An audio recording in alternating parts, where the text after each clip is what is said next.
Strength नहीं है, that is IT space. अब उसकी चर्चा कर लेते हैं। बिकवाली थम नहीं रही है। एआई की चिंता बढ़ने से निफ्टी आईटी इंडेक्स 5% से ज़्यादा टूट गया आज के सत्र में। और आज की गिरावट को मिलाकर देखें तो आईटी सेक्टर इस पूरे साल में करीब 13% टूट चुका है।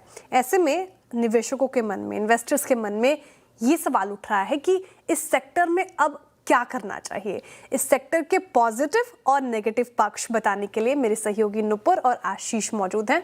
चलिए आप दोनों से समझते हैं कि क्या पक्ष अच्छा है, कौन सा पक्ष अच्छा और कौन सा नहीं।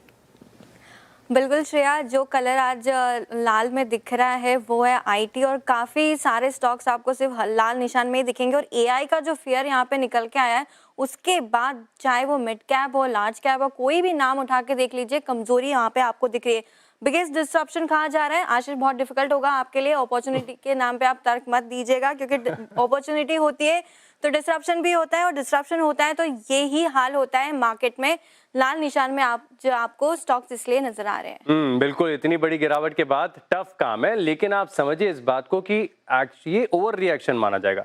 इतनी बड़ी गिरावट आ रही है, इंडेक्स 5% नीचे चल रहा है, ऐसा लग रहा है जैसे आईटी कंपनी आगे कारोबार कर ही नहीं पाएंगी।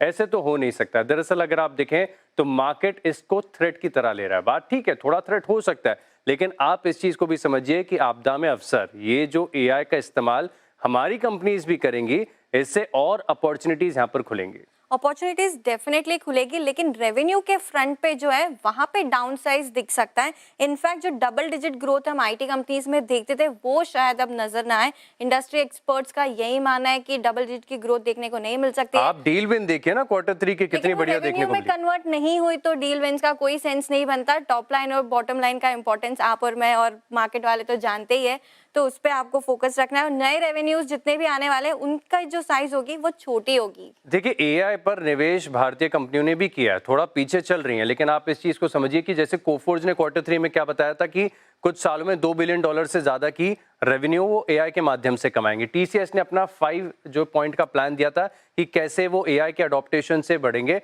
अब दरअसल क्या होगा कि एआई का इस्तेमाल कर रही है, एंथ्रोपिक ये एक टूल है, और ये टूल हमारी कंपनीज भी डेवलप कर सकती हैं। इससे इनकी ऑपरेटिंग एफिशिएंसी, कॉस्ट रिडक्शन होगा, तो फायदा आगे देखने को मिल सकता है। कई सारे डिस्ट्रप्शन आए, टूल्स अगर डेवलप हो चुके हैं और फर्स्ट एडवांटेज मिल चुका है तो बहुत डिफिकल्ट है। जरूरी नहीं है हर सेक्टर में, हर स्पेस में सिर्फ फर्स्ट मूवर एडवांटेज ही मिले। कई बार पीछे आने वाली कंपनी ज्यादा आगे निकल जाती हैं। पिछले जो साइकिल्स थे आईटी के वो अलग थे, इस बार अलग है, और हर एक साइकिल का एक चर्न होता है। ओवर रिएक्शन है नुपुर, इतनी बड़ी गिरावट आ गई। आप देखिए 5 साल के औसत पी से काफी नीचे चल रहा है इंडेक्स, और इतनी बड़ी गिरावट है। आप कोई भी स्टॉक देखिए 7-8% नीचे चल रहा है। आगे का आउटलुक अच्छा है, डील विंस बढ़िया है, Q3 के नंबर्स अच्छे हैं, गाइडेंस अच्छे है, क्या दिक्कत है? काफी अच्छा आउटलुक है। तो वही कहूंगी, जो नैरेटिव चेंज हुआ है ना उसका रिएक्शन आज आप देख रहे हो। नैरेटिव जब चेंज होता है ना तभी इतना बड़ा रिएक्शन आता है। जब बड़ी ग्रोथ होती है तो बड़ा रिएक्शन आता है, और अभी जो नैरेटिव है वो पहले सिक्लुलर ग्रोथ पे था, फिर वो सिक्लिकल हो गया, और अब तो बेचारा आईटी सेक्टर कह रहा है कि मेरी ग्रोथ बिल्कुल ही। देखिए, मैं सहमत नहीं हूं, और मैं आखिर में ही कहूंगा कि सपोर्ट पर चल रहा है आईटी इंडेक्स। ओवर रिएक्शन है, इससे पहले भी हमने कई बार ऐसे रिएक्शंस देखे हैं।